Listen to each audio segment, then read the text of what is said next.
Okay, so I have with me today Dr. Martyn Pitman. Usually at the beginning of these videos, I do a biography of my interviewee, but today we're going to be discussing his background in great depth. So I'm not going to do a biography today. I'm just going to say hello to Martyn and get cracking. So thank you for joining us, firstly, Martyn. Nice to see you, Chris, and thanks for inviting me onto this forum. Yeah, absolutely no problem. So you worked for decades in the field of obstetrics and gynecology. So firstly, I just want to ask you about your background and how you got into that field. Okay. Well, I decided when I was about 13, 14, secondary school, that I wanted to either be a vet or a doctor, and then decided just before O levels really that I would head towards a career in medicine. So worked pretty hard, did pretty well in O levels, did sufficiently well in A levels to get into medical school. So I went up to medical school in London, Charing Cross and Westminster Medical School. Loved my 6 years there. I did an additional degree in physiology in the middle between the back then the medical degree was structured as preclinical, which was also lab and lecture based, and then you did that for 2 years, and then you did clinical studies for 3 years, but we were given the opportunity, if you did well enough in the first couple of years, to do what was called an intercalated BSc. So I did physiology BSc in my third year. And then in my clinical years as a medical student, where you kind of get an idea of what most people get a kind of an idea of what you want to do career wise. I absolutely loved, particularly the obstetric side of obstetrics and gynecology. So I decided relatively quite early on what I wanted to go towards. Also enjoy the cut and thrust and acute side of A&E casualty. And I also enjoyed aspects of plastic surgery. So those are the only other two careers that I considered. So qualified, did house jobs back then, which was for a year, and then did an A&E job in Roehampton in London, and then applied for an obs and gynae. Back then, you were advised to go out of the city where you trained for your first job. So I went up to Cambridge, to Adam Brooks for a year in obs and gynae, and then rotated back down to London. So I spent some very happy years at the Chelsea and Westminster doing my formative years of what was then senior house officer training in obs and gynae, and always from day one really loved the obstetrics side, sort of delivering babies and monitoring high risk pregnancies, and particularly around sort of fetal monitoring, so the electronic monitoring of babies and ultrasound scanning, all that sort of side of the specialty.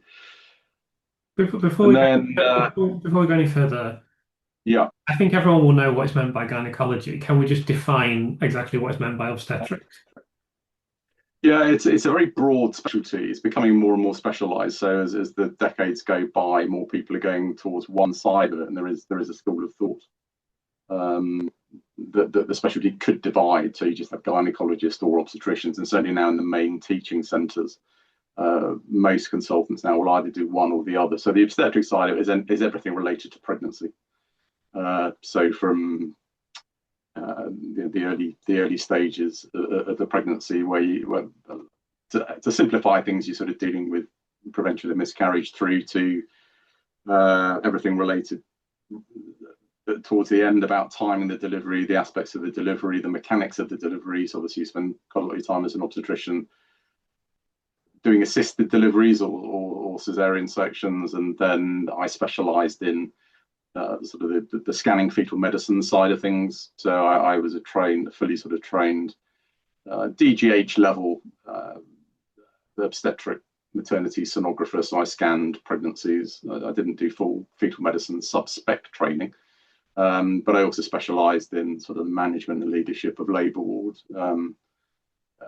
So that was why, one of the things I'm sure we'll come on to discuss about is the critical and intimate link between maternity, obstetric, and labor care and neonatal care. And that's one of my things that I really don't comprehend about how the Letby cases have gone. That there's been so little focus on the maternity risks and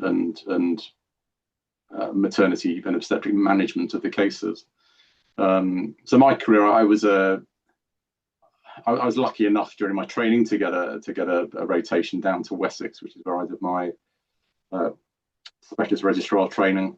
So I came down to the part of the country where I was born. I was born in Winchester, grew up and was educated in Winchester. So it was kind of all the stars lined up, and a bit of fate really, that at the time I wanted to undertake my specialist registrar training. A suitable job came up, rotating between Winchester, Basingstoke and Southampton, which I seized.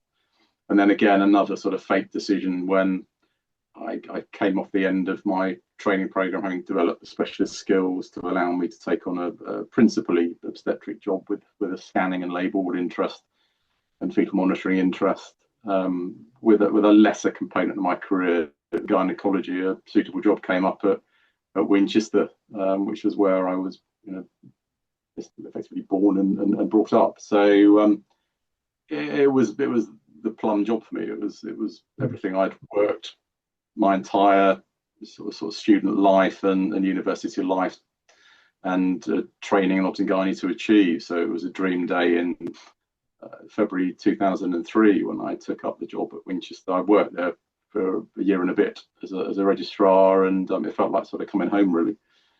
And in the early years of the job, so in 2003, it was a great chance because I ended up looking after people that I'd been to school with out of chance. Okay. But that was really nice. I felt like I was sort of giving something back to the community and the population of my home city. So it was great. I loved my job. I devoted everything to my job. Probably more, looking back on it now after everything that's unfolded, I made immense sacrifices to my life as a consultant and dedication to the patients that I serve, because I thought that was basically what the vocation of the job involved. And I still am immensely proud of the service and the standard of care that I offered to my patients. But I think, again, retrospectively, I think it was probably part of my undoing that I was so focused and determined to provide my patients with the highest quality of care that I feasibly could. And then when things started to slip, I really struggled with that. And I guess professionally in that situation, you've got two options. You either, and I think all of this is very pertinent and relevant to what's been going on at the Countess of Chester. You've got two options as a senior clinician. You can either just watch it unfold and sit on your hands and keep your mouth shut and not do anything, or you can take the approach that I took. I didn't do it lightly, and I didn't do it without significant reason and justification to do what I did, but I took the other option, which was to confront what were developing and blatantly obvious problems that were developing in our unit. And then, as everything unfolded, I paid the ultimate sort of professional sacrifice for that. And I had no idea back in 2019 or 2018, 2019, when it all started to unfold. I had absolutely no perception of what I was getting into. I knew about whistleblowing, I knew about freedom to speak up, and I knew people were to speak to if you had concerns, but I never even contemplated what then unfolded. It was a pretty steep and traumatic and devastating learning curve for me, really. So we're going to get into all that in a second, but seeing as you touched on the subject of the Countess of Chester, there's been this league table published just a couple of days ago where there's still second bottom in the country. But I don't want you to comment on that. I just wondered, you talk about how you took your duty of care very seriously and you took the quality of the unit very seriously, and you felt it was your duty to highlight issues should they arise. So I'm just wondering from that perspective how you feel about what you have observed at the Countess of Chester over the period of affecting Lucy Letby. There's so many aspects of it, Chris, that I can't compute. I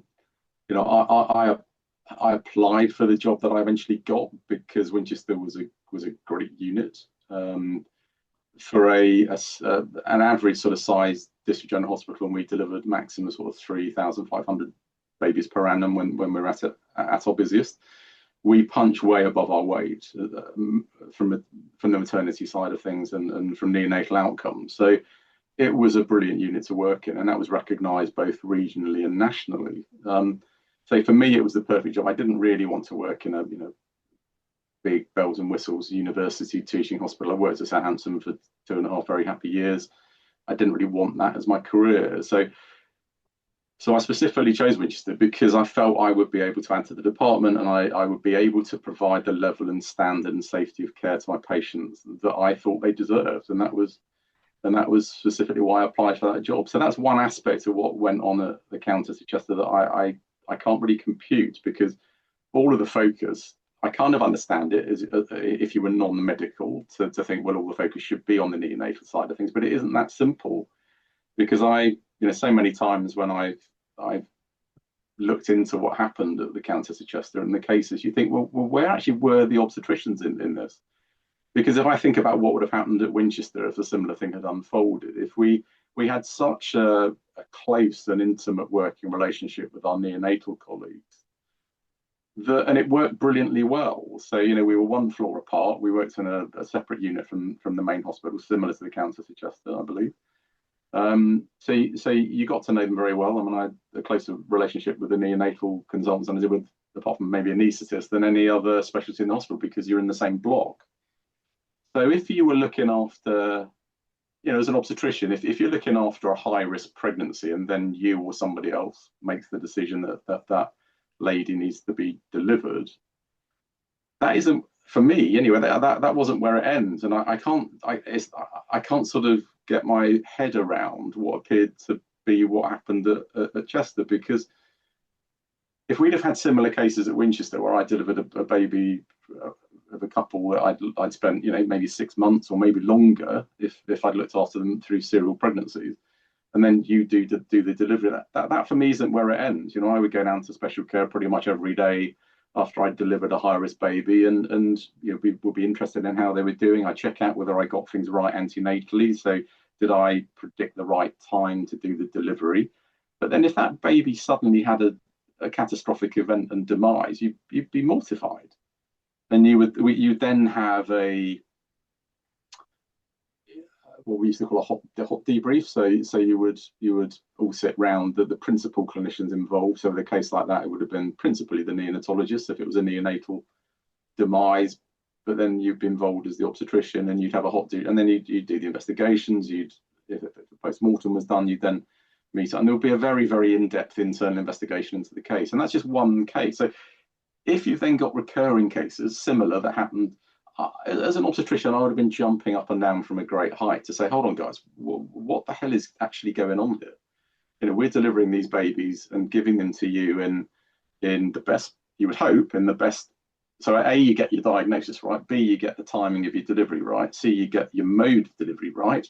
And then you hope to deliver your baby in the best possible form and condition to the neonatologist. Of course, depending on the level of risk of the pregnancy and the gestation of the pregnancy, as in how premature the baby is and the risk factors that have led to it, of course, all that comes into play.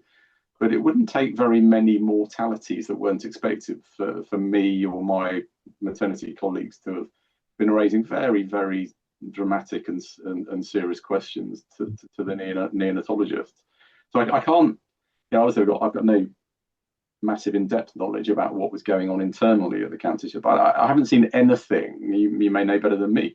I haven't seen anything that would indicate to me that there was very close working, questioning, challenging relationships between the two what should have been intimately related specialties, the neonatologists and the obstetricians. And there's just I know you don't want to get into specific case discussions today, but the two cases that immediately spring to mind, where there's been a load of so much stuff on the internet that I don't think really was adequately addressed in the trial, where the whole issue about the delivery of the triplets, there's this debate about how did the liver hematoma happen, and could it have been related to a traumatic birth? Well, that's something that should be absolutely as easy as anything to establish. You look in the notes and you speak to whoever the surgeon was who did the delivery. So was it a triplet triplet deliveries are big news in any unit. Yeah. And certainly in a unit of the size of Winchester or similar to the Countess of Chester, a semi-elective, which I believe it was, decision to deliver those triplets would have been a big story. They always are. And it's because it's a pretty rare occurrence. And there's also the fact that you really need to have your system in order. It's not just a matter of having 3 cots available. It's a massive staffing requirement for the unit, for the neonatal unit. And it's also a pretty big deal from the obstetrics side. So one would hope that there would have been the most senior consultant obstetrician available for that delivery. There would have been a trainee. And to establish how difficult or easy, traumatic, there's a load of discussions on the forums about how quick the delivery was. The speed of the delivery, to me, is irrelevant, really. It's more, was there any evidence at all that the delivery was traumatic? And I did hundreds and hundreds of cesareans during my career, and as a consultant, some of the most complicated deliveries that our unit had, and touch wood, I don't think I would have known about it. Not only did I never, to my knowledge, cause a subcapsular hematoma, but I never even saw one.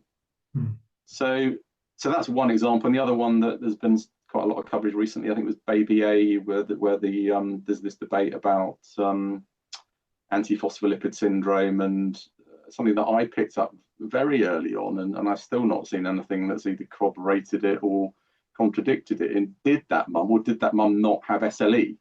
Because there's some bizarre redactions that have happened in that lady's documentation. And it seems to me that a lot of those redactions aren't to cover up something that's actually necessarily completely confidential, but is it that they've been put in to cover up the fact that there was a very, very significant diagnosis for that patient that certain people didn't want that to get out. So huge, and it's partly why I started to get interested and involved in Lucy Letby's case, because I suppose when something like this happens, you put yourself in the perspective of the consultants, and you think, well, could that possibly have happened in our unit? And what would I do, or what would I have done if I'd have been in that situation? And part of it was just an astonishment, and as everything unfolded, that I thought, well, no way could that have happened in our unit. And yes, I would have done or encouraged stuff to have been done that would have been very different, which one would have hoped could have intervened and potentially stopped it from unfolding as it happened. And the huge issues with clinical governance, the way the cases are investigated, the time where you think, is it appropriate for us to be marking our own homework? When do we get somebody from outside to come in? How much information you give that individual? And then it goes right through to, again, some of the stuff that as a senior clinician you raise your eyebrows about, where you think, well, something doesn't really add up here, because you've got these cases that you're struggling to understand, and yet when you decide whether to involve a coroner, that you think, well, surely you give all the details to the coroner needs. You wouldn't kind of, what looks like retrospectively, selectively, potentially keeping details from the coroner. So there's so much of the, and again, what I said a couple of minutes ago about putting yourself in the position of the senior clinicians and what would I have done differently. So lots there. I mean, the league tables that you brought up, I think, are fascinating, and they don't give the whole story by any means. But I would imagine the anti-Letby lot would have been hugely disappointed and concerned when that league table came out, when the position of the Countess of Chester came out so badly. I think they're impossible to ignore, those league tables, and there's been some stuff I saw this morning on social media saying, oh yeah, but there's nothing in that about neonatal care. But they are a reflection of the standard of care that was available at that hospital.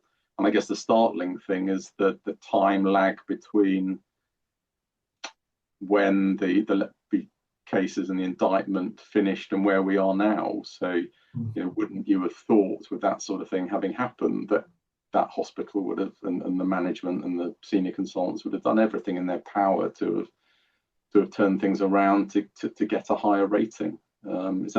I hope I trust. It's a matter of time, but between what I would dearly love to see with those league tables is some sort of correlation between the league position of those units and things like successful litigation payouts and baby, neonatal statistics and other statistics that are very clinically relevant. How many sets of parents in the units that are in the worst performing put in medical negligence claims against the unit? How many of those claims are successful? From my own personal perspective, it'd be fascinating to see things like how many members of staff were investigated for whistleblowing, how many hundreds of thousands, if not millions of pounds that those units paid legal firms to pursue members of staff that have tried to raise concerns. That would be fascinating, and all of those stats are available in the public domain. So it would be fascinating to see whether there are correlations. And my gut feeling is that there probably are. I would imagine that it would be very interesting. Crudely, you could probably do it already from the units that have had the maternity disasters. So where I'm not sure where Morecambe Bay came out in the lead chart. Where did Shrewsbury and Telford come out? Where did East Kent come out? Where does Nottingham come out? And you've got the new ones that haven't yet been investigated. So we've got Leeds, we've got Oxford, where there are concerns. How are those units? How are they done in that league table? So those league tables don't tell the whole story, but I suspect there are some obvious and there's probably some more deeply hidden issues about those units which are going to be really interesting when they're uncovered.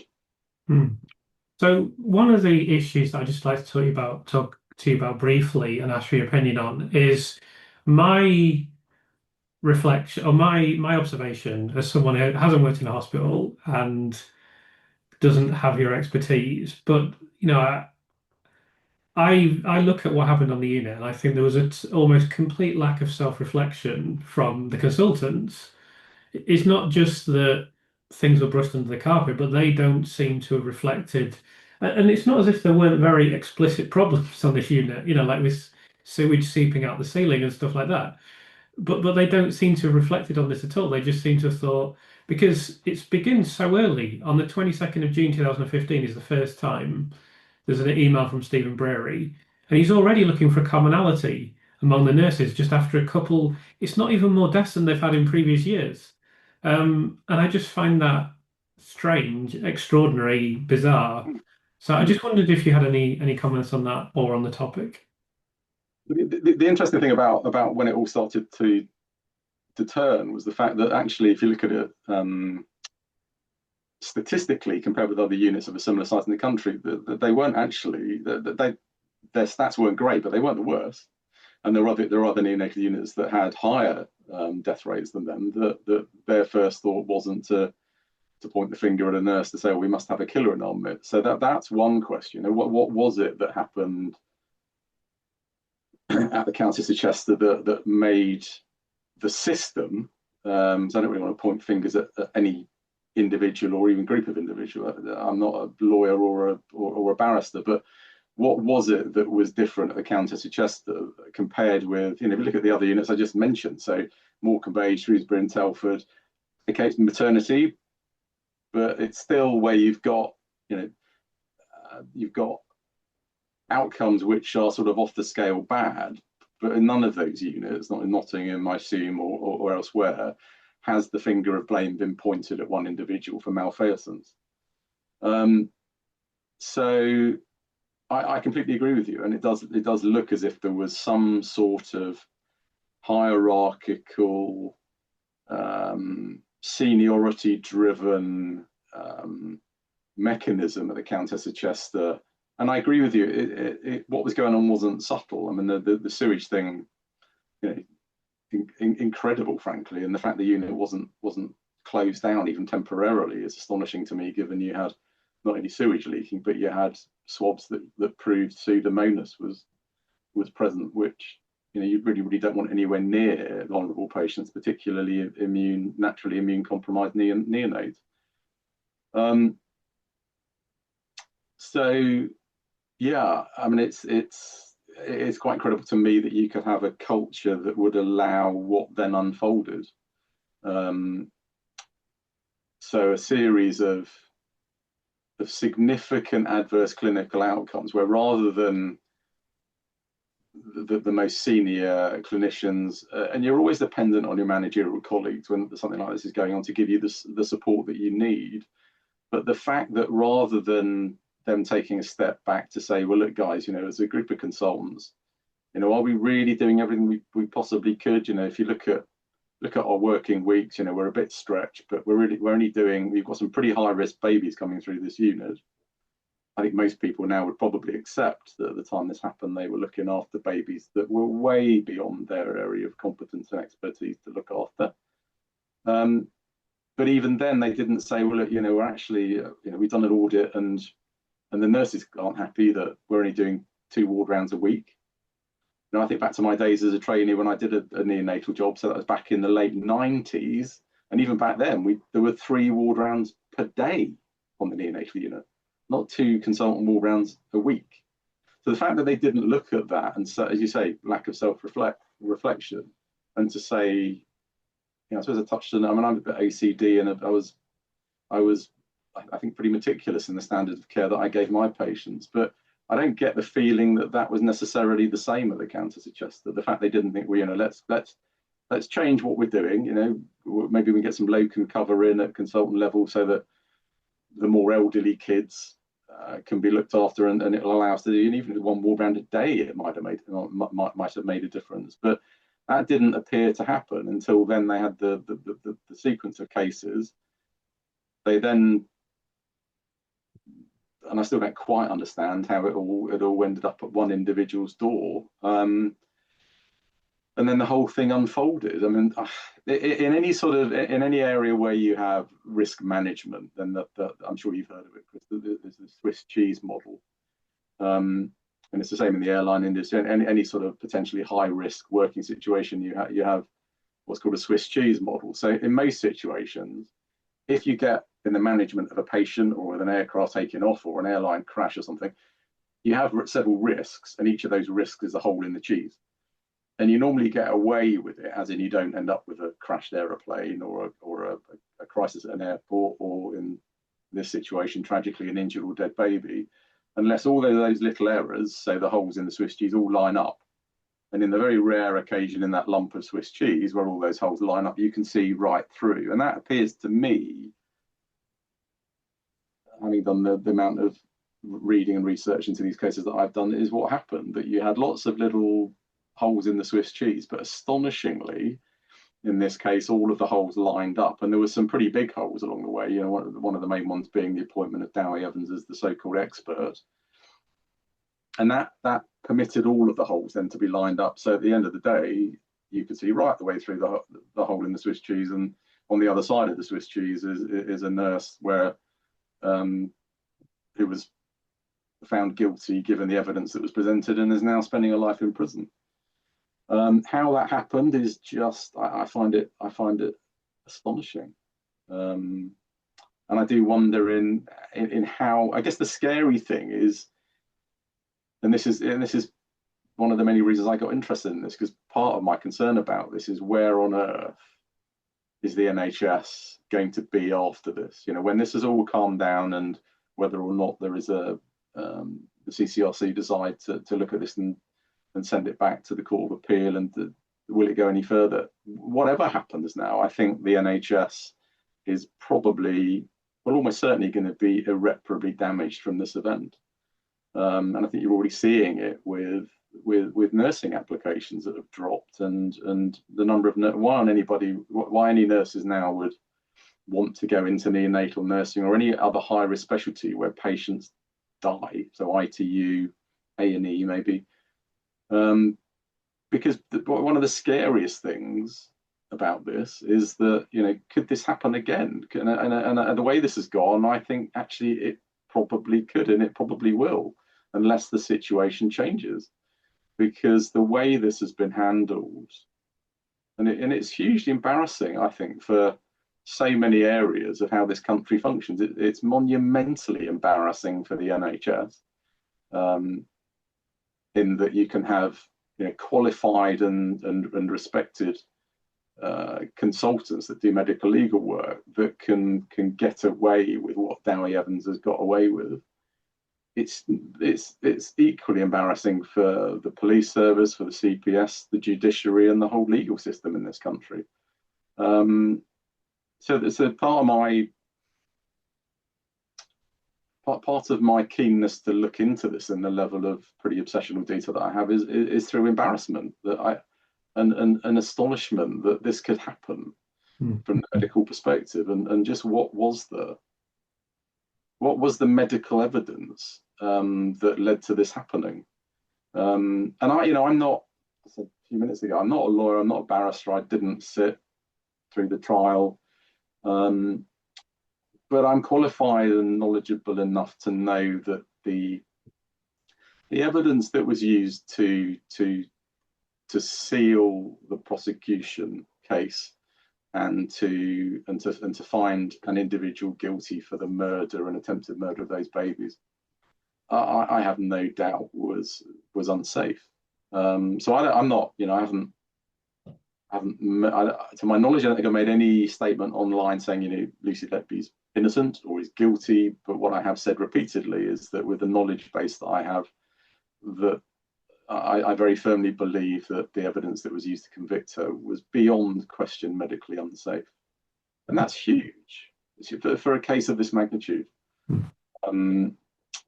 So massive.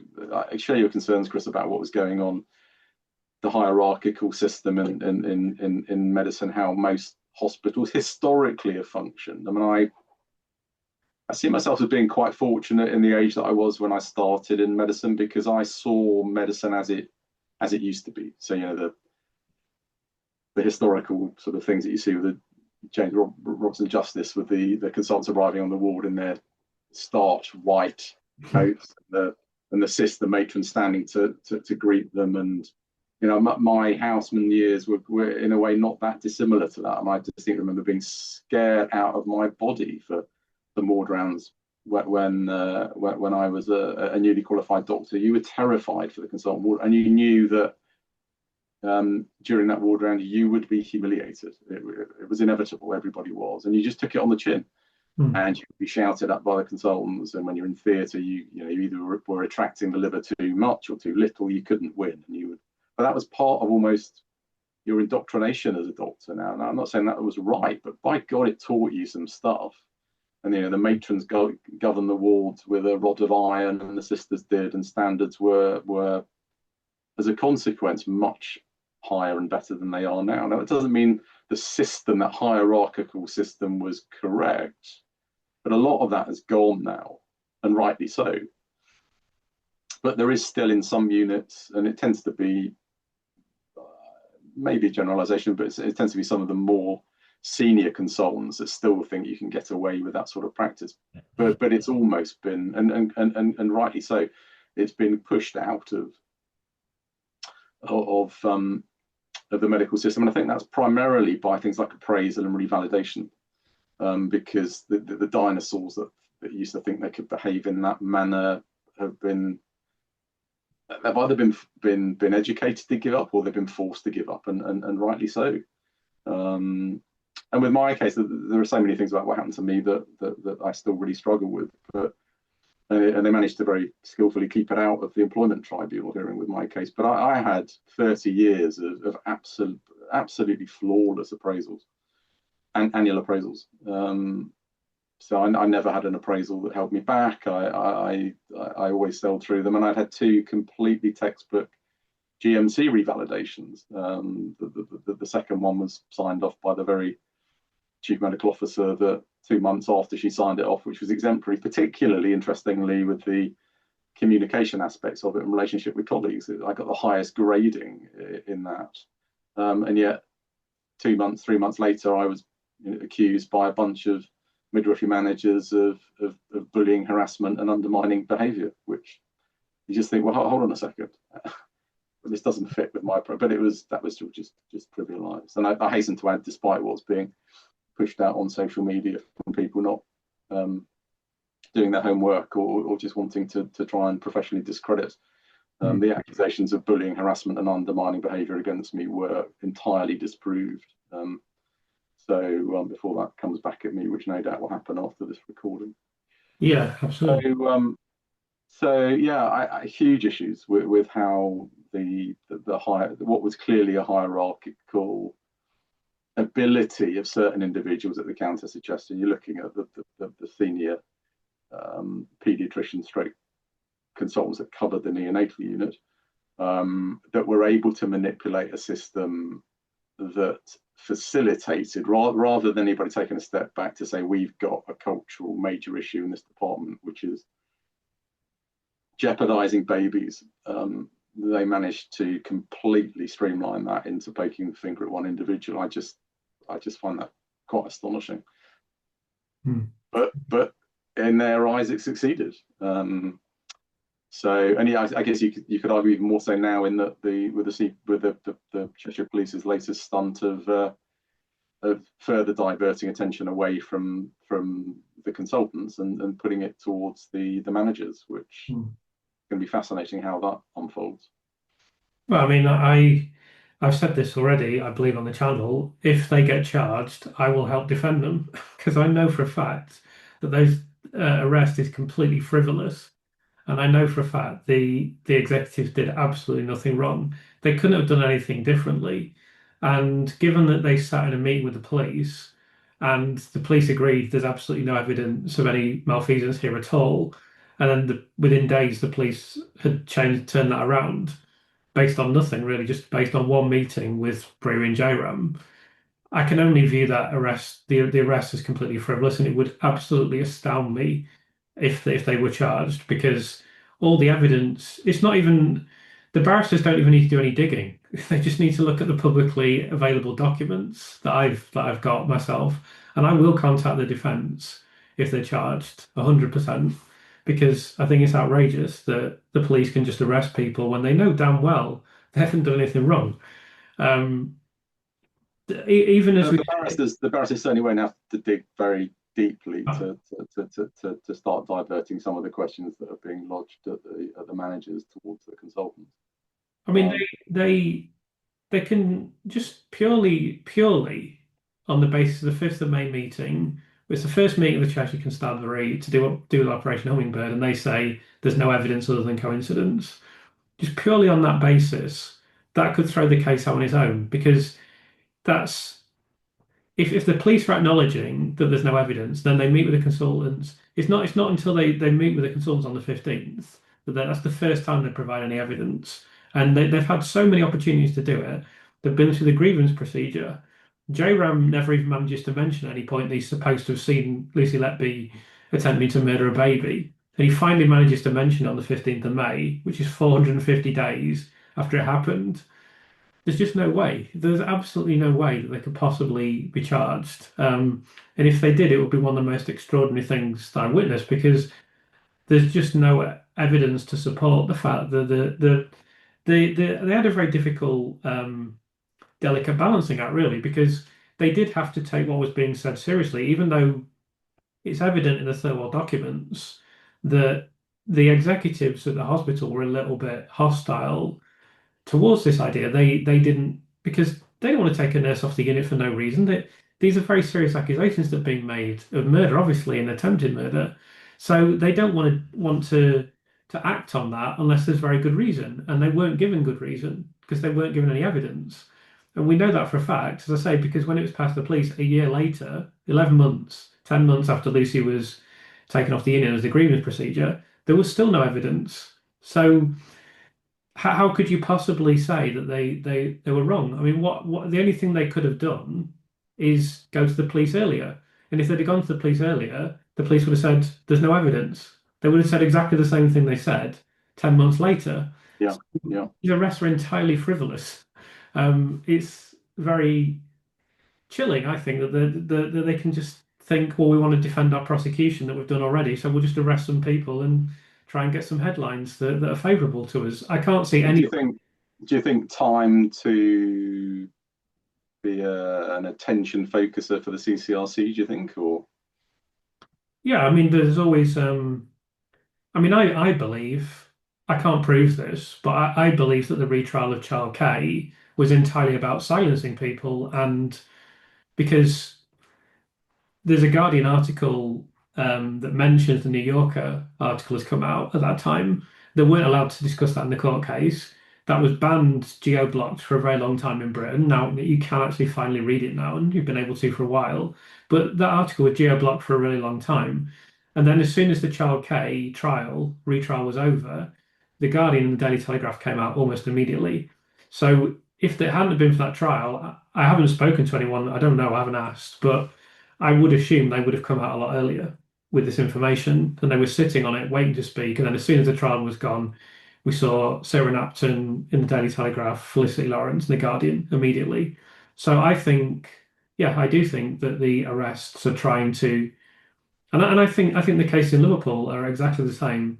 I think the police know damn well that this has no credibility. I mean, Lucy, leaving aside how poor the statistical data is in the first place, and how the small number of tube extubations we're talking about here, which any doctor is going to tell you immediately is ridiculous.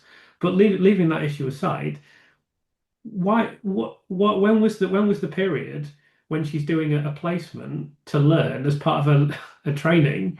When was the period where someone said, "Oh, we'll just disappear out the room for half an hour, Lucy"? Well, just don't pull any tubes out or anything while I'm gone. It's just not going to happen. I mean, there's no way she would have been supervised all. Well, absolutely. There's the supervision because she was there as she was qualified, wasn't she? But she was there as a qualified student under Yeah, supervision. So there's that aspect of it. But the other issue is from the clinical governance from the department's perspective as well, because you have to really question if there was, as appears to have been claimed, a spectacularly increased rate of extubations in the period when one nurse happened to be there. Why didn't they recognise it in real time? Why did it take for some, spurious investigation? How many years was it later? 8 years later, by a consultant who just happens to be good mates with Dr. Brewery, who then uncovers something that may be relevant to the police, and the whole thing it raises more than a single eyebrow, doesn't it? Really. of course, another red flag as well. If there weren't enough already, it's not suggested that there was any harm came to any of these infants or anything, because it would have been uncovered by now, because this was 13 years ago now. Um, so it's not as if they can say, oh, this tube, at least in the case of child K, although clearly the deterioration and sad demise of this child was clearly nothing to do with Lucy Letby, because it was 3 days later in a different hospital, 20 miles away. But at least they can say, well, that child died. There's no suggestion that any of these infants experienced any difficulties even. It's just total rubbish, really. But yeah, I But think, do you not think the jury for the retrial of Baby K, am I not right in saying that it was the same judge presiding over it, and the jury were given the same information, that because Letby had been found guilty of the other murders, that they just had to be convinced that she'd done another one. They didn't have to worry too much about the way it was achieved. yeah, absolutely. So it But was, it but, was, but also, people, I mean, I've spoken to someone who attended every day of the retrial, and she told me the prosecuting barrister, Nick Johnson, would just say, right, Lucy Letby, you murdered baby A, then you murdered baby B, then you murdered baby C. Then, like literally, and he would do that all the way through the trial, except he used the baby's real names in court.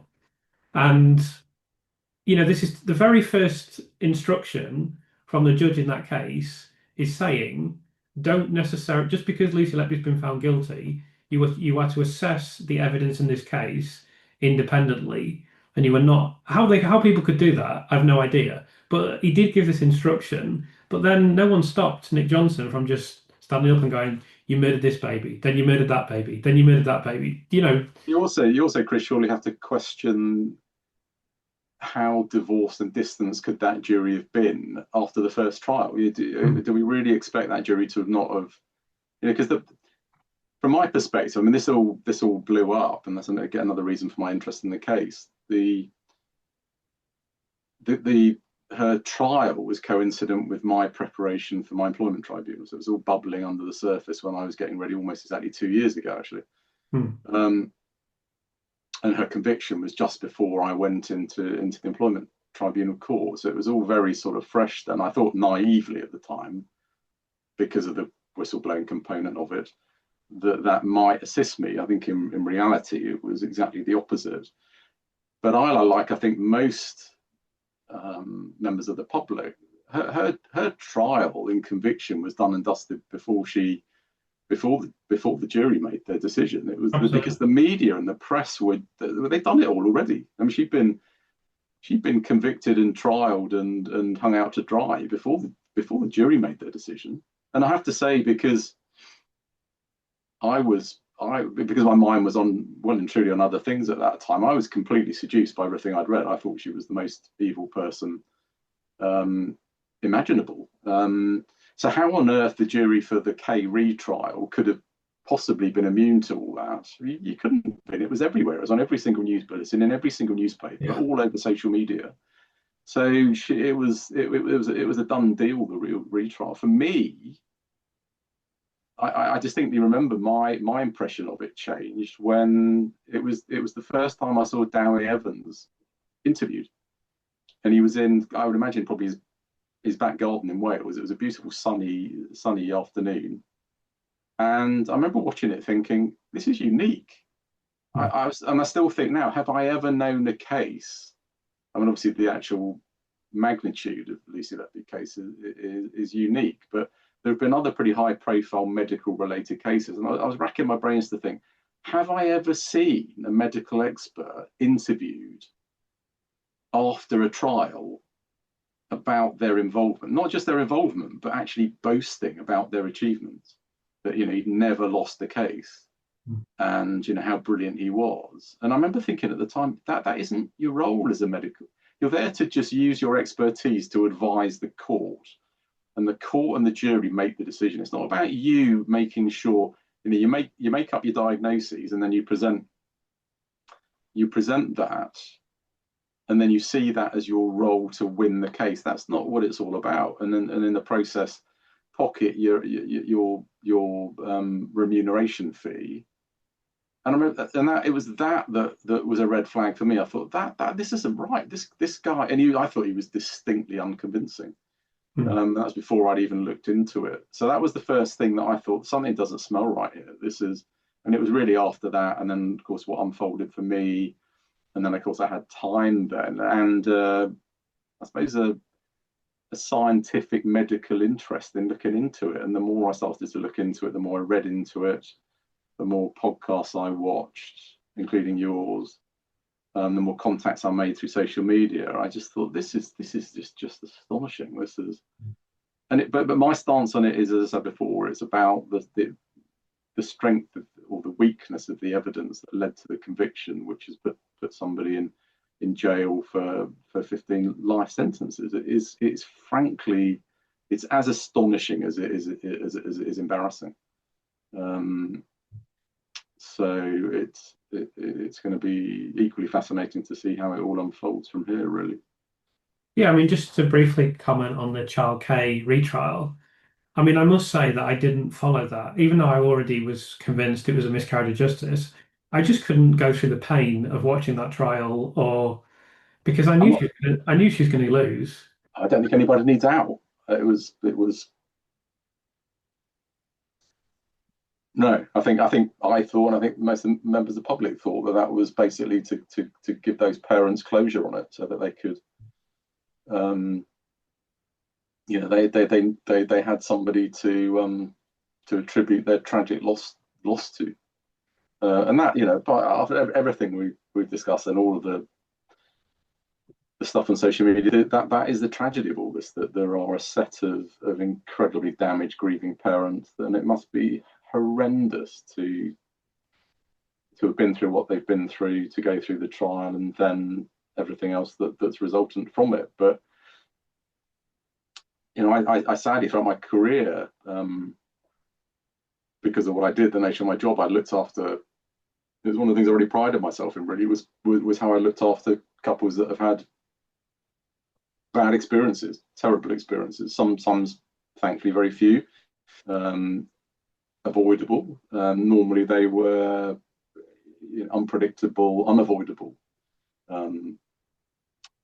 tragedies, either injured babies or dead babies. And part of your role as a clinician then is is to do everything in your power to give them the answers that they need. And you strive to support them and to recommend the investigations that are necessary to do that. And I can't help but think that these and nothing I've done has been in any way intended to increase the grief that those parents have experienced. I'd never do anything like that at all. But those parents deserve to know the truth. And I'm very, very far convinced at the moment, from convinced that is the situation. And it's similar, you can see it in some of the cases. I think I can't remember which case it was, but and it backs up what I just said about the amount of times I've had horrendously difficult discussions with parents when they've lost babies about having a post-mortem, for instance, and no parent having just lost their baby say, "Oh yes, definitely yes." Giving your baby away to somebody you don't know to do a probably the ultimate invasive investigation, that is always a horrendously difficult decision. But as a clinician in this situation where a baby's died, that probably is going to be the most medically informative investigation for those parents. So I can't remember which case it was. You might remember, Chris, but it was one of the cases, I think, later on where one of the doctors, and it might have been the consultant who has maintained their anonymity, supported the parents' decision or encouraged the parents' decision not to have a post-mortem or something. I was thinking, well, it was just the way it was worded. I thought, well, hold on a second. You should never, as a clinician, coerce or force or. I mean, I think the most generous assessment that you could say is that they were discouraged. Yeah, I mean, I don't get that. If you were again, it's going back to your question half an hour or so ago about can you get your head around how it happened? That's another one. So if you're a consultant working in it where you've got problems, then obviously that's not going to mean you're going to be extra forceful to parents about having a post-mortem. But you would use everything in your professionalism to say to the parents, well, if you want us to be able to provide you with the most comprehensive assessment of what's happened and to give you explanations for, and there's two ways about it. It's explanations of why this has happened so that you can hopefully get closer to closure in this case, but also it's because a lot of these parents would have probably gone on to have other kids. So if there wasn't malfeasance with these cases, by supporting, encouraging, discouraging, whatever it was about that case of not having a post-mortem, you're potentially using your professionalism to prevent that couple from getting answers that could have led to those parents being in a disadvantageous situation in their next pregnancy to have safe management of the pregnancy, because they're not going to get the answers they need. So there's so many unanswered questions in it, Chris. It's astounding. Yeah, I don't know if I've ever told this story before, but on the topic of the parents, but my mum used to live next door to someone who had, I don't even know what the right term is, you'll be able to tell me, but when you start to have a birth and then the child is not going to survive, is there a term for that? So the baby's basically died before you've Delivered. so that would be it would be a stillbirth or an intrapartum so did the baby die during the labor or beforehand? I'm not entirely sure, but I think she knew well during the process of the labor. I think it was well known. Right. Okay. It depends to a certain extent. The original hesitating is it depends on the gestation. So if you lose a baby during pregnancy before viability, so before 24 weeks, it would be a late miscarriage. Right. If it's after viability before term, so before 40 weeks, then it would be what's called a fetal death in utero, an FDIU. If the baby was alive at the point of going into labour and then died during the labour, then it would be an intrapartum stillbirth. Okay, so as far as I know, it was an intrapartum stillbirth. Okay. I think the lady went into the delivery believing it was fine.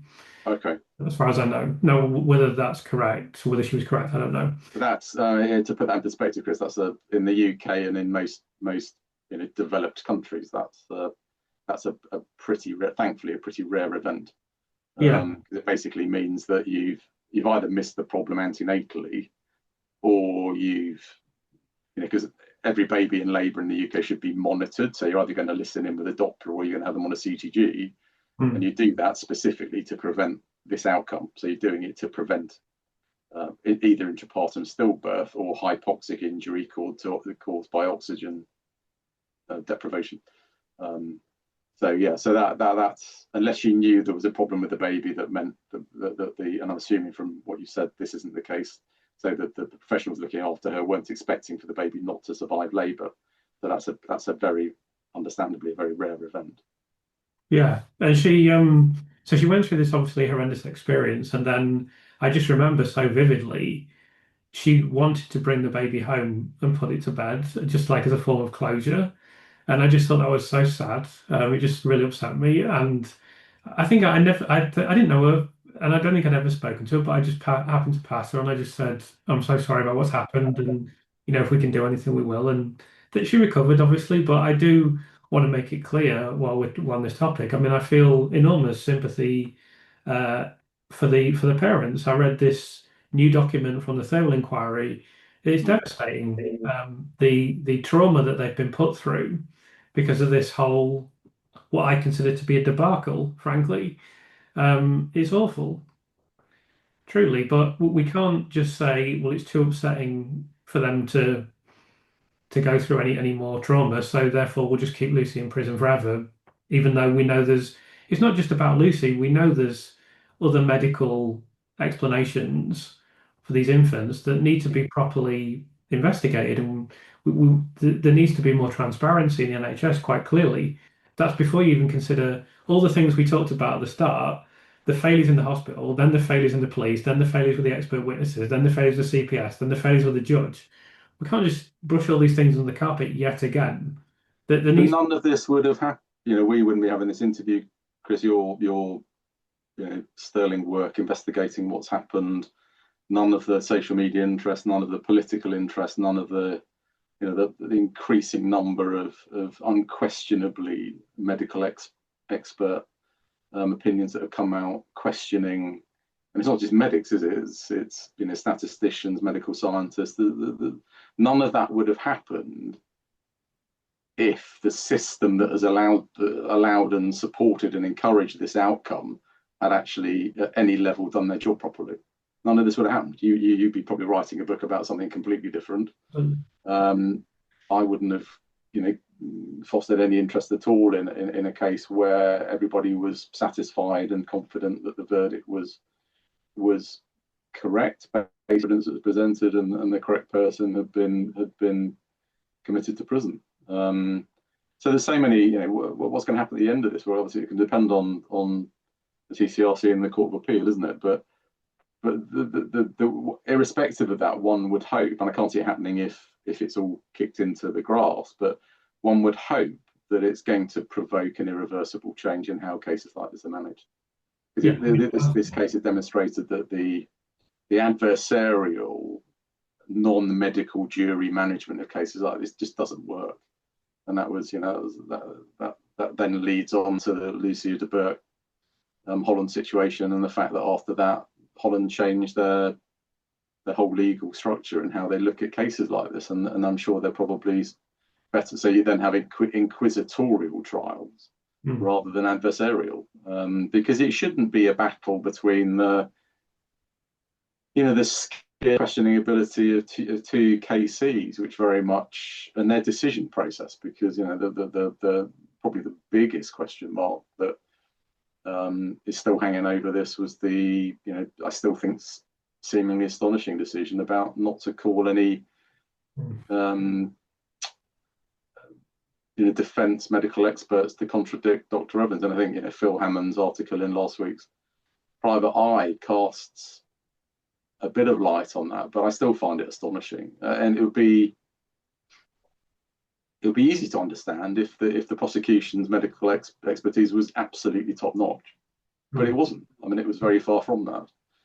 I think, as you've mentioned, that is a direct consequence of not having an inquisitorial system, because what they were concerned about was that their experts would go on the stand or in the witness box and they wouldn't be as definitive, and that would count against their case. Whereas in an inquisitorial system, it would be more, let's discuss the science. I mean, I don't know, I haven't seen a court case in an But so inquisitorial. all that does is it shows complete and utter top drawer ignorance from the perspective of the judge Hmm, and the KCs about how medicine happens. You hmm, know, there are, particularly in maternity and neonates and these other and many other specialties, there is a huge area of grey. You know, you spend your professional life faced with pretty difficult decisions that you normally get right, but not always. hmm, And that's because there's very, pathologies don't come out with labels on them. You know, you don't have a baby that comes out with a label A that says the baby's got this condition. So you use your expertise to come up with a list of different, and I've heard you on some of your podcasts about it. You come up with a list of differential diagnosis. And the problem with Dewi Evans is he didn't work like that. Differential diagnoses didn't exist for Dewi Evans. He came out with definitive diagnoses, and every other possibility was ruled out. And anybody who, Michael being a prime example, said, well, it's possible that this could happen. It could have been also be differential diagnoses B, C, D, E, and F. But that is how an experienced senior clinician should work. You would say, well, given my 30 years of experience, I think this is the likely diagnosis, but I'm pragmatic enough and knowledgeable enough to know that there are other possibilities. But this is what I think. Whereas, Dewi Evans, the reason he succeeded in this, and we're back to the Swiss cheese thing again, is he gave the Cheshire Police Force all the holes in the cheese. So no, this is the only thing. Within 10 minutes after his cup of coffee, this was a deliberate injury. This is malfeasance, and there was no other possibility. And then the astonishing jaw-dropping recent interview on Panorama, where he then criticised some of the most senior experienced and most respected neonatologists in the world for what he said, where they know that maybe they don't know as much as they think they know. I mean, how absolutely insultingly patronising. It's just astonishing, not to mention arrogant. hmm. Um, So so Carl, I think one of the problems with this case is that and so this is just a personal opinion, but I think the primary issue is that you have to make sure we get better expert evidence into court in the first place. Because what really needs to be done in this case is not for you to provide alternative explanations. Of course, that's important, but really, it just needed someone to demonstrate what Dr. Evans is saying is rubbish. It's total rubbish. I So, would go back a bit though, Chris. I'm only butting in. I think had that have happened, I think with cases like this should never have got. I think most people accept this should never have oh, got near a court. absolutely. So the way you do that is at the point of the this meeting that looks like pretty definite it happened in Chilworth, just down the road from me, where the experts got together and hashed it all out. You should have had enough experts at that meeting to have hashed all these cases out and then decided, actually, no, there's, yes, there is with case A, B, C, D, F, G, blah, blah, blah, then these are the likely, this is what happened. And then, right down at the bottom of the ones with the air embolism, you'd have had air embolism as a remotely unlikely possibility, but that would have been kicked into touch because you'd have had, 5, 6, 7, 8, 9 far more likely diagnosis above it. So you wouldn't have been able for a single clinician to be able to say, oh, yes, this was an an air embolism. But you also wouldn't have been in the ridiculous position where in the middle of the trial, the expert has to change his mind purely because on the basis that an event that he saw was suspicious was incorrectly using his grading of suspicious. A mistake because Letby wasn't on call when the air was supposedly injected into the baby's stomach. So no, okay, so that probably wasn't air in the stomach that killed that baby. It would have been intravenous air the following day. Well, I mean, it's just ludicrous. Mm. So I think that's how, if there is a significant change in the future from these cases, it needs to be, you need to have sufficient experts before it even gets into into the court setting, because I think if that had have happened, because clearly the experts are there because you've managed to get them that were willing to give their opinions pro bono, because they both individually and collectively realise that there are huge question marks over this. So the potential ramifications of it, particularly if it does go CCRC Court of Appeal and it's looked at again and it does turn out to be a miscarriage, that has got to provoke radical change in the system. Yeah, it has to. So I mean, I will be campaigning for that. I mean, I've got a small voice now, so I'll be working in this for the rest of my life. I have no doubt. I mean, I've got ideas about other things I want to do, but as you say, it's very clear that when the enormous fallout from this occurs, we know Lucy's going to be exonerated sooner or later. It's just a matter of making the system accept that this is an absolute shambles and a debacle. When that happens, we know we can't do our usual British thing of brushing it under the carpet and pretending everything's okay. yeah, I hope you're right. I guess partly my perspective on it's clouded by my own experience, because 2 years ago, having spent the spring of 2019 when my thing started, getting to court almost 2 years ago to the day, and I entered that courtroom with the knowledge. I don't know how much knowledge you know about employment tribunals, Chris, but you go in there knowing if you're going for whistleblower detriment, I mean, I knew then that there was a 97% chance that I would lose my case. That was the statistic. Now, frightening though that sounds, it's actually worse now, the 99% chance. Okay. So look, my case was horrendous. I won't go into all the details, but it was the court was, I was put up against one of the most senior, revered barristers in the country, and I had an excellent barrister representing me who was one of the premier whistleblowing barristers in the country. He was excellent, and retrospectively, you can always sit back and say, "Oh, I wish I said that. I wish I hadn't said that. I wish." But at the end of the day, it went about as well as it could possibly have gone. So this is my hesitancy about I admire your certainty, but having been through, the legal system in a different court and for a different reason, I don't have your level of optimism. So my case ended, and we went from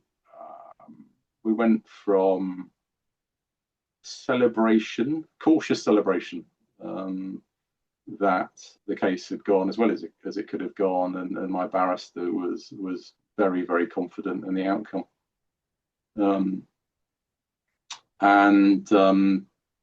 Within it should have been 6 weeks later, but it ended up being about 5.5 weeks later. The judgment came through, and day I'll never ever forget. We didn't crack open the bottles of champagne when the case finished, but we were cautiously optimistic that after years of negativity and fear about what was going to unfold, having by that time lost my job, the job that I loved, lost my career, lost any realistic prospect of ever being re-employed back in medicine because of for multiple reasons, but principally because of the accusations that have been unfairly raised against me.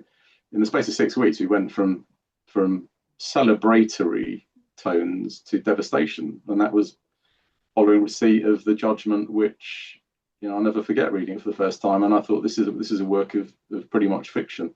It didn't in any way reflect what had been discussed in the case, which was devastating. And then when you think, well, okay, because you first thought, and you would probably been the same when I'd lost so much, but by losing the whistleblower detriment case, so they accepted I was a whistleblower. But the reason I fell down was astonishingly that I wasn't able to prove a link between the whistleblowing events and the detriment that I suffered, which was just, and that's where most people fall down. And there are multiple reasons for that, I won't go into, but a lot of them are through highly questionable tactics by the trust managers that I was up against and the legal system. But then when you look into, well, okay, I'll go down the appeal route, and then you realise what that will involve and how you then get into the next tier of, I hesitate to use the word, but it is corruption, and how expensive that will be and how damaging it will be, how long it will take. And then, it's obviously not relevant to the Letby case, but what then unfolds is that there is absolutely no record of the proceedings of what happened to me. There's no, so my case wasn't recorded. There was no transcript. So the only legally admissible record of what happened to me is the judge's handwritten notes, and you're not allowed access to them. Which is, what country are we living in? So you can go through something like that, and your only ability really to challenge what happened is to try and get a record of events, and yet you're not legally allowed access to them. Now that law changed, I think it was 10 days after my employment tribunal ended. So then the head of the employment tribunal system decreed that if facilities allowed, proceedings had to be recorded. At the time, I didn't think much of that, but then when you start to think, well, when you look at the chronology, the timeline between what happened with the Letby case, and that was an absolute travesty for those parents and a travesty for what happened. But if it turns out that actually Lucy Letby was a whistleblower, which I think most of us believe that she was, and that this is the way it all panned out for her, what happened to me was, to a far lesser degree, but this is how the NHS treats members of staff who do what you're legally and morally and professionally encouraged to do. You raise concerns, and then rather than addressing those concerns, you become the problem. And that, my case was a classic of that. You probably heard of DAVO, which is a technique that organizations use to destroy troublemakers. So you raise a problem, adhering to your professional responsibilities, and then the whole thing is turned around. So the organization denies, and this is all about individual and organizational reputational protection, but they deny the accusation. They accuse you of the very same. And in the process, the RVO bit of the DAVO is they reverse the victim and offender. So rather than you being the whistleblower and the victim of the process, they make you the problem, which is exactly what happened to me. So the end part of my case, the sentence that always sticks in my mind is that it was said that it wasn't what I said was the problem, it was the way I said it. You just think, right, okay, so but that sort of begs the question. It's a bit like Lucy with the Datex things, wasn't it, and raising the concerns about the consultants and maybe. I don't understand now, even retrospectively, back in 2019 when I blew the whistle with concerns about deteriorating baby outcomes and maternal outcomes in my unit. I don't understand as a senior clinician how you can discuss that when it's plainly obvious what's going on, and everything that I raised concerns about then was absolutely corroborated by a CQC unannounced decision 2.5 years later. I don't understand how you can be expected to verbalize that degree of concern in how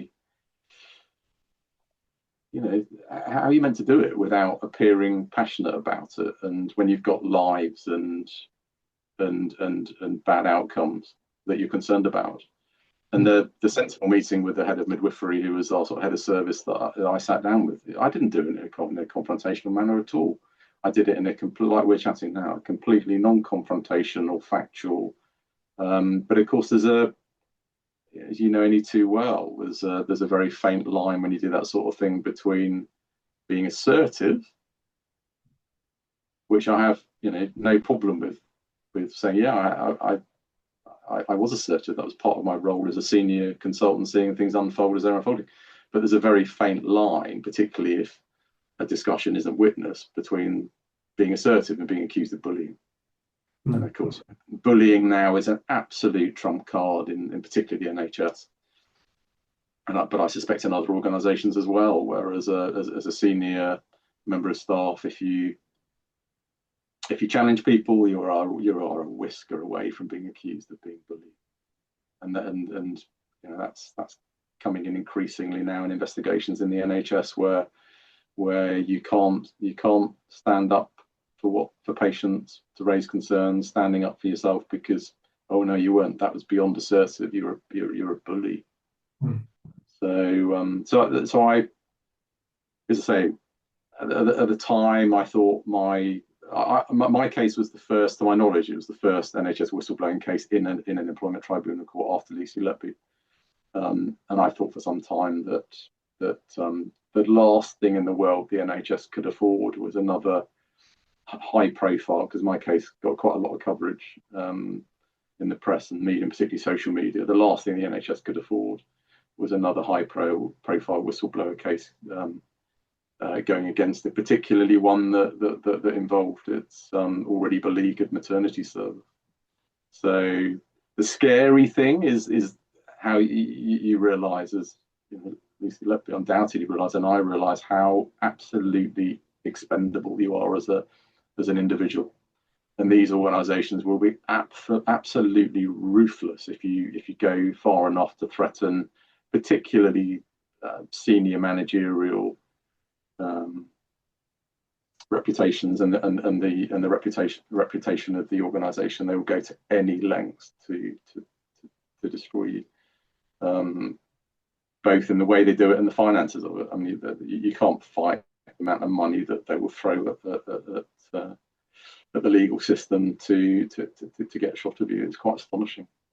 And obviously Lucy faced the same thing. She's just one nurse fighting against them, this enormous, almost state level case that's been built, that's cost. Yeah, but go back a bit, Chris. If you look at it from the trust perspective, if you look at what would have had to happen if anybody, be it a manager or anybody else, had intervened, because it was initially sort of a band of four, gang of four, wasn't it? And then it was expanded to a gang of seven. But so if were any of the consultants able to say, well, no, hold on, but then the managers, if you look at what it would have taken for them to have said, no, this is incorrect, this is a problem with the department, it's a cultural problem, our department, it's similar to what's been going on in maternity at Morecambe Bay, Shrewsbury and Telford, East Kent, etc.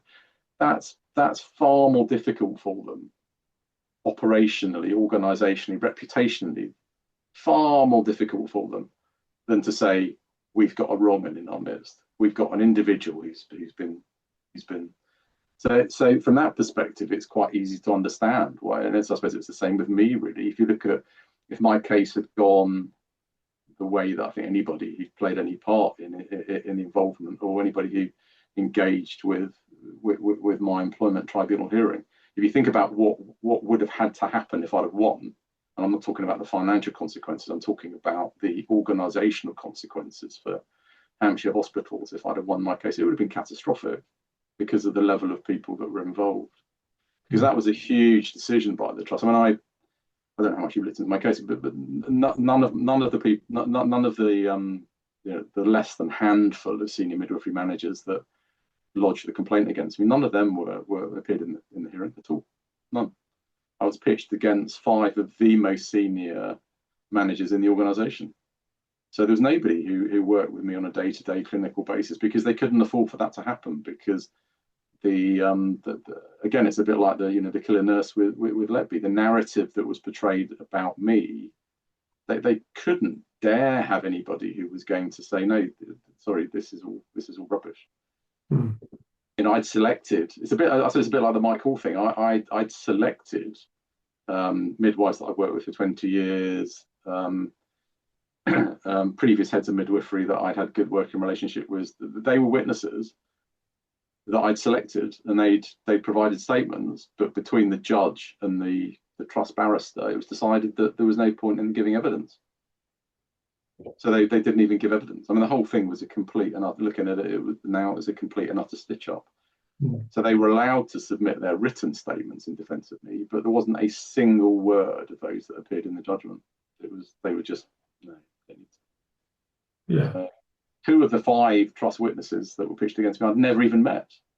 never met them, didn't even know who they were. I wouldn't recognize one of them until I saw him sitting down in Costa Coffee before the first day of the hearing. I saw this guy, and there he was, and didn't even know who he was.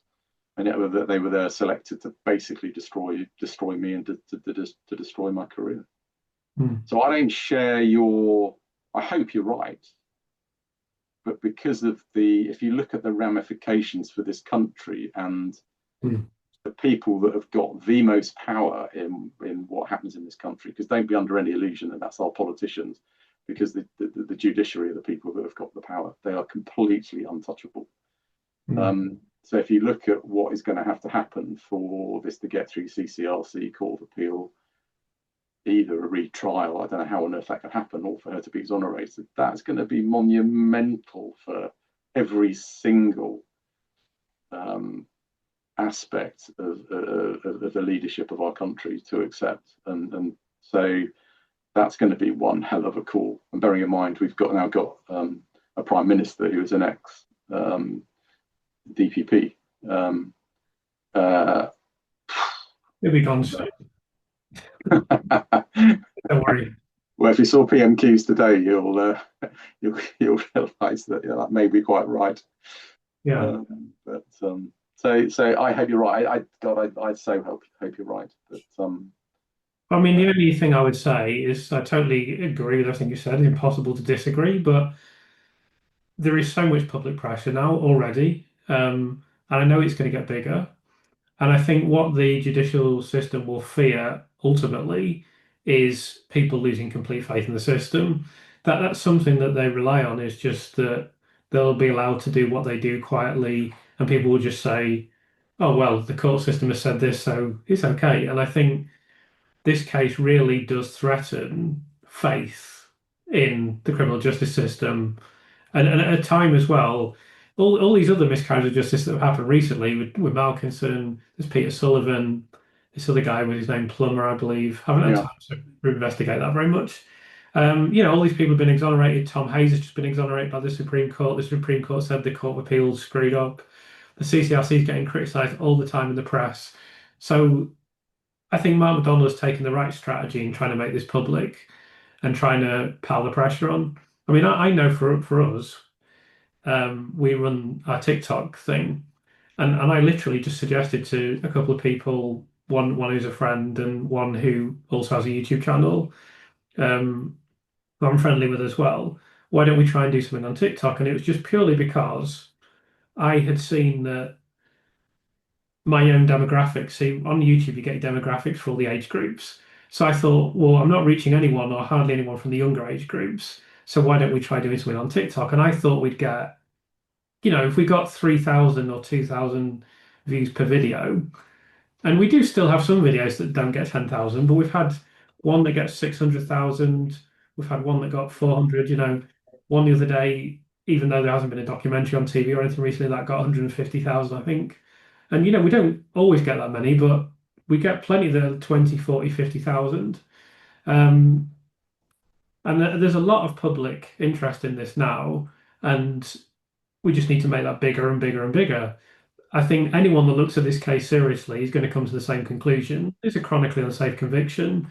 So for me, it's just a numbers game of getting as much public attention on this as possible. And I know there's things happening in the background that I can't talk about that will help with that. So, well, I think you've only got to look over the last week, haven't you? There's the Guardian article that you mentioned about one aspect of it, but I think I don't think we should underestimate the magnitude of Banksy's efforts over the last week, and where he or she chose to paint that picture. And I don't know if you've read it yet, but I'm playing through Harriet Harman's investigation of the bar standards and the awful things that she's uncovered there. So the table is turning against the legal system. So that's all of these things are quite timely to apply the pressure. And I think you're absolutely right. I think compared with even a year ago, the amount of public support for this being questionable and almost certainly unsafe is growing exponentially. I think it's also reflected by the desperation of the anti-Letby trolls on social media, who seem to be taking ever bizarre approaches to try and pick people off that are saying anything that challenges their perspective on it. I mean, So have made videos on this, but I think it's a. I mean, I knew about this before, but I think it's a fascinating aspect of human psychology for me. I think it's been exacerbated greatly by social media and by the internet, but just this like determination, like I am right, and like no matter how many things come up that point to the fact that I'm wrong, I'm just going to still pretend that I'm right anyway. But I mean, I find that really interesting because I have always tried to. Of course, I like to be right about things. Everyone does, but if I'm have an opinion on something, or if I think it's an important enough topic for me to look into, then I'm always thinking, well, new evidence might come up. mm, I'll have an evolving view on it. I won't concretize my opinion. I'll just, be open to the fact that I could be wrong. mm, I think it's fascinating that people emotionally invest in something. Of course, this is emotive because the infants, that's a big part of it. But I still think it's fascinating that people invest in a position and then just defend that position to death. Even Amanda Knox, they still go on about it on yeah, Reddit. no, no, absolutely, yeah, yeah, Still going about it now. It's yeah, quite active. The Amanda Knox Reddit is quite. I don't read it personally, but yeah, there's yeah, still people. Oh, what about this? What about that? What? yeah, Jesus, yeah, she's been exonerated. Do you know how hard it is to get someone out of prison when they've done murder? It's yeah, bloody difficult. yeah. The thing that Um, gets me though, if I was, and I can't talk for everybody, but if I was absolutely certain about something, black and white certain about something. So if I was certain that let's say Lucy Letby was guilty, I think I would just sit back and watch it all unfold. If I thought there was absolutely no evidence that I was wrong, um, then I certainly wouldn't start diving in on social media to challenge people that just had a different opinion to yourself. I just sit there smugly and laugh. I hmm. just think, well, you can put whatever you want, but you're wrong. I wouldn't go out of my way to spend hours and hours and hours coming up with increasingly bizarre supposed evidence to prove my point. The other issue is how I wouldn't dream after we finish chatting today going onto X or social media and making posts about the economic climate or economics or Hmm. investments or anything that I have absolutely no expertise, qualifications in at all. I just find it completely astonishing, Hmm. particularly in relation to the Letby case, that you've got people who are and very commonly practicing under the protection of anonymity, who Hmm. clearly have no medical training or expertise at all. Some of whom declare what they do, but they come out with, well, not only come out with stuff that is complete nonsense, but then if you, like I do, as a 30-year experienced clinician, just give people the benefit of your medical expertise, then the lengths they will go to completely try and destroy you is quite astonishing. And Hmm. it's not because you're saying stuff that's wrong. It's just because it appears you're saying stuff and you have the evidence base and knowledge to back it up, that they just don't like that. They can't accept that. So rather than backing off, oh no, they then try and insult you and discredit you personally and professionally. And so the big thing that I'm going for me is about my employment tribunal history. Well, I'm not being funny, but why is that related to this at all? I'm in a position now. If I was still in full time NHS employment, of course, I wouldn't have even got near this because of it wouldn't have taken long, no doubt, for a tap on the door to say, can you tone down your social media activities? So in a way, I'm in a privileged position to be able to do what I do. But I just find it astonishing that you've got people that will be so dismissive and aggressive just because you're in a fortunate position to be able to, to use your expertise and area of experience and qualification to be able to give a decision. It's just it's Well, I unprecedented. think I think what that's indicative of is that it is an emotional position that they've taken. They're not rationally looking at things. They are emotionally wedded to the idea that Lucy Letby Yeah, is guilty, and they will never, like I said, Lucy Letby. I believe she'll come out of prison. They won't change their view. They'll no, never change their view because they're idiots. Yeah. It's like, and this, I mean, when I say that, some of the people involved probably need psychological assistance. They just don't know it. They just don't know they need psychological help, and it's just one of those things. But I don't really engage with them because there's no point. Some of them, I'm not mentioning any names, but some of them quite clearly have got a considerable amount of skin in the game, because Yeah. you can tell from the information that they're in a position to put out, that hasn't come, that's been fed into by significantly medically qualified and knowledgeable people, probably from geographically related to where the Countess of Chester is, Hmm. which in a way itself is quite sinister, really. Hmm. So yeah, there's clearly elements of that in as well. You're absolutely right. Everything that you said. Yeah, so it's interesting you mentioned economics, because I did this bit on Dewi Evans, making some comments. I don't know if you saw that, but in one of his interviews with BBC Radio Cymru, he is talking about the Lucy Letby case. Usual absolute nonsense he's coming out with. But then he starts to talk about how a bit there being an independent Wales and like why it's a good idea. And I'm like, oh, this should be good. So it's actually fascinating for me because I know as soon as he started talking, I was like, right, well, I know more about this than you. Let's see what you've got to say. And then he just has no idea. But yeah, he has a total belief that he is correct. And I'm sure, and I absolutely shredded what he said for 10 minutes. I could have gone on much longer than I did. Um, but I know I could show him all that information, he'd still believe he was correct. Even though it's not even a case, it's not like medicine where he might be wrong, probably is wrong, but there's grey areas as you mentioned. He's just categorically incorrect. There's no doubt that he's incorrect. But yeah, he wanted to be the leader of Plaid Cymru. He would have been the leader of Plaid Cymru, pushing for Wales to be independent. And then if Wales truly had economic independence, it would be very, very bad, particularly for poor people in the country, because it's debatable whether Scotland would benefit from independence. Of course, Scotland wouldn't be independent because they'd have to go to the European Union and forge very strong links to the European Union immediately. So I don't even like to view it as independence. Like it's more political independence in a sense. And I support Scottish independence and I support Welsh independence if they want to go for it. They should have a vote. But if when they're voting on it, they should know that their economy is going to retract massively and they're either going to have to take on loads of debt or devalue the currency or run up an enormous deficit and debt or a combination of the three. There's no other possibility. Even the pro independence groups admit this. There's just no doubt. But he said in his interview, Wales will become more prosperous if we're independent. I'm like, well, really? There's just no basis for that whatsoever. But another.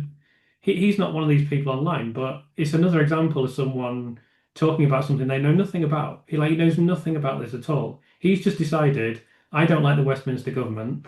You know, I can understand that.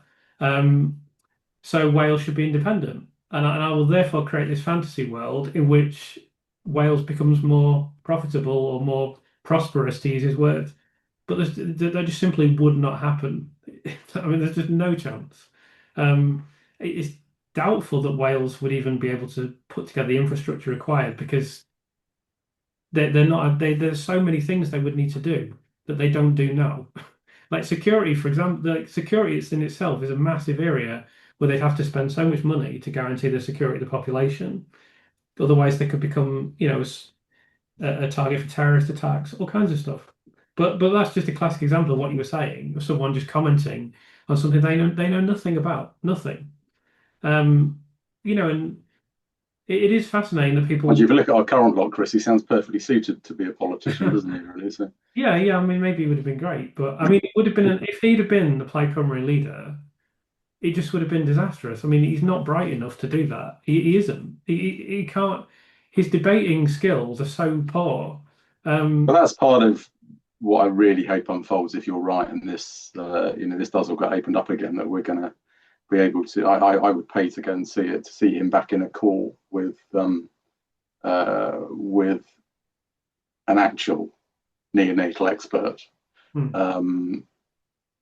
seeing him on a one-to-one and getting him to justify his decisions. But I don't know how that would stand, given he's taken the retirement option, and I don't know how that would unfold. Well, that would be if there's a court of appeal hearing, he'll have to. He has to come in. He Yeah. can't stand retired. Well, bring it on. I would pay to go and watch that. Well, he'll get an absolute hammering. There's no doubt. I mean, I could give him a hammering myself. Like, it wouldn't be that difficult. I'm desperate. I'd give anything to get him on video. I've tried, but maybe it'll happen in the future. Maybe there's a route. Well, we're only a week away from the next documentary, aren't we? Because there's a Channel 4 one, isn't it, coming out? It's going to be screened on Monday, isn't it, in cinemas? And then on the 29th, is it? It's going to be on Channel 4. 29th on Channel 4. So it'll be interesting to see what happens in that. We don't know too much about the thrust of that, but we'll have to wait and see. I'm slightly fearful, based on the picture that they've advertised it with, standing by a load of medical instrumentation as to what his interview is going to involve on that. But that will be interesting. Well, I mean, a few people that I've known have expressed concerns as well. I just cannot see him appearing on screen and doing anything other than damage to himself. From what I've seen from him previously, he'd have to come on. He got the softest interview you could possibly get from the BBC, and he's still the panorama one. Yeah, you cannot get a softer interviewer, or they're completely pro-establishment now, the BBC, and Moritz is for whatever reason, she has decided, I'm just going to defend the guilty case, indefinitely. And he still made a complete idiot out of himself in that interview. And God knows what he said that they edited out. we can only speculate as to what else he said, but I can't see it going well for him based on what I've seen previously. But it will be interesting to see that and see. And it's hard to imagine he's the sort of person that's going to get advice about what he should and shouldn't say. I bet he just goes into it completely unprepared, thinking that he'll just wing it. Well, it's evident he did that for Panorama. Yeah, he seemed to have done no preparation whatsoever. No, I mean, it's extraordinary when I'm going to do a video soon, or I don't know when exactly, but I'm going to go through the history of his public pronouncements. So one of the things he's done in the Panorama, leaving aside the fact that what he said was ridiculous, is that previously he said, "Oh, I haven't changed my opinions, and I haven't changed my opinion at all. That's not true." Now we already knew at the time that was true, but now he's just gone on Panorama and said, "Oh, well, it doesn't even matter if I've changed my opinion." So what I thought you said previously, you haven't changed your opinion. So he clearly did absolutely no preparation. He just thinks he can go on TV and do sound bites. And and to some extent it is effective because the BBC are quite shameless in my view. And that documentary did some damage because people watch it and believe it, even though we know it's rubbish. But I do think it did some damage. But nevertheless, in the long run, it's just made him look even more unreliable than he was already. Yeah, so I think we've touched on everything that we wanted to discuss today. I don't know if you just want to finish by just talking a little bit more about the obstetric history of the infants. We are going to be doing more work on this together. I need to get my head around it first. So I just, as a kind of signing off, again, if you could just kind of, without going into too many details about specifics, could you just again explain why this is I touched on it earlier on about the working conditions when I was in practice with our neonatologists, but the two specialties, so obstetrics, so they're looking after the babies when they're in utero and up until the point of delivery, and then the neonatal aspects of that are incredibly closely wedded, intimately wedded together. So if you're running a top drawer, efficient, good, safe service, then that is entirely dependent on having a maternity service, an obstetric service, and a neonatal services that work in a corroborative and close fashion to the ultimate benefit of the patients, which are the babies and the mums. So my concern on this front, with the Countess of Chester Letby cases, were the statements from, again, Dewi Evans that all of the babies were stable, all of them were well, and then when you look at the cases that were involved, I won't go into all of the cases. When you look at the gestations that those babies were delivered, the limited amount of information that has filtered out into the public domain about the maternal histories, about what it was about them that led to them needing to be delivered. The number of the pregnancies that were multiple pregnancies, which for a unit of the Countess of Chester size was disproportionately high, which hasn't really been appropriately explained. And the snippets of the maternal medical histories that have got out, and I mentioned it earlier in relation to, I think it was baby A, with the mother with the the amount of her history that's got out is profoundly concerning medically about her, and she had twins. So, I went on record on social media very early on to say I just find it astonishing that there hasn't been a detailed, top level forensic trawl through the maternity records by an experienced obstetrician. Because I have no doubt, and I mentioned two of the cases, it's baby A, or the twins, and baby A and baby B, and the triplets. There were two cases where the amount of useful information you would glean from those cases could give a completely different perspective on what happened to those babies and their neonatal course.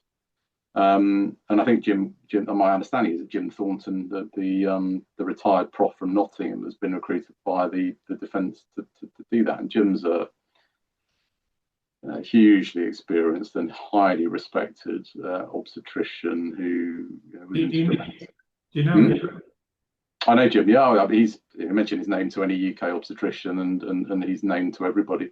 He was instrumental in the obstetric part of the Cochrane database. So he's not only an obstetrician, but he's a very, very experienced academic as well. So I have no doubt at all that a forensic critique of the obstetric maternity management of these cases is going to give potentially a very, very different perspective on these babies and were they stable? Were they well? Were any of the outcomes, particularly in the really premature babies? There's one baby, I can't remember which letter it was, who was delivered because there was extreme growth restriction, and the Dopplers, I won't go into all the details, but there was evidence that the blood flow between the baby and the placenta was highly abnormal. Well, the gestation that baby was delivered with that finding, that's going to be touch and go whether that baby's going to survive. But to claim that baby was well, stable, and really, so so I think, and that was another of the multifaceted reasons I got interested in this, because I couldn't believe that stuff was just being accepted as fact when there's got to be another side to this. You don't electively deliver babies at the prematurity and size of these babies unless there is very legitimate concern about let's face it, you deliver them because you're worried if you don't that they're going to die in utero. So the fact that just delivering that baby is going to mean it's going to be well and stable when it's ex utero is folly. So that's in a nutshell. I think it was a huge deficiency in the way that another deficiency in the way that the investigative part of this took place, that there wasn't a detailed obstetric maternity critique of the clinical records. And I think that will be another huge spotlight that will be shone on these cases that could massively add further weight to the unsafe nature of the convictions. Yeah. Just finally, so some of these infants are born at like 23 weeks, 25 weeks, 27 weeks.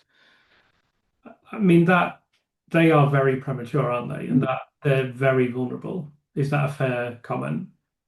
Yeah, I mean, you've got to remember that the term of theoretical viability that still is. I mean, it's the gestation that determines when you can legally, or whether I'll put that in inverted commas, because there is a way around terminating pregnancies at a later gestation of that if there's a sufficient medical indication. But 24 weeks is the cutoff of viability. So when you're delivering baby, or making a decision to deliver babies peri-viability, that's a huge decision. But it's a huge decision because babies weren't designed to come out of their mums that early on. So those babies, particularly if it's an emergency delivery where you don't have time to prepare the baby's lungs by giving steroids, it's always going to be touch and go. And those babies always have a rocky ride because, and again, physiologically, anatomically, you're not designed to come out that early. So, and there's any number of problems those babies develop, from breathing problems, gut problems, absorption problems, growth problems, all sorts of things that can happen.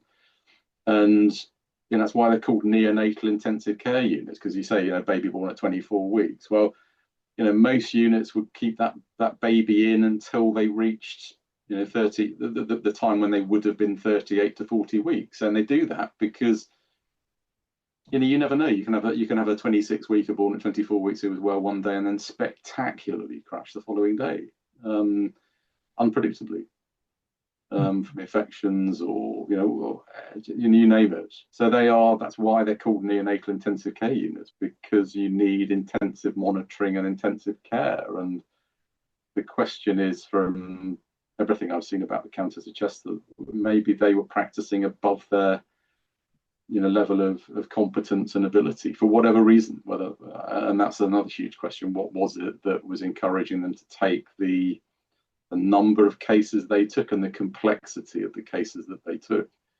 Whose decision was that? And was that medically driven or financially driven or geographically driven or combination of those factors? I just don't know. Yeah, so that's all been absolutely fascinating. We'll leave it there because that's a good length for the podcast. Thank you so much for joining me today. I really appreciate it. It's a nice, easy episode for me. I don't have to say anything. That's good. That probably is the case if I talk too much, Chris. No, you're absolutely brilliant. Such a great talker. It's absolutely great to have you on. So we're going to be doing more together in the future. I really want to go into the obstetric history of the infants because it's something that hasn't been investigated enough. I think that it's really interesting to hear from Martyn that Dr. Thornton is going to have a significant influence on this process, we believe. So I'm going to investigate this further, and Martyn will be back again probably on a regular basis as I learn more about obstetrics. But yeah, thank you so much again for joining Pleasure. Well, thanks for inviting me. It's been absolutely brilliant. And thanks for speaking out. I know that you're not in an employed position, but it's still appreciated because you don't have to do this. You could do something else. And to have someone who obviously knows this inside out is really valuable for Lucy's case. So thanks for that. Pleasure. Yeah, Thanks a lot. see you See you again soon. soon. Bye now. Bye.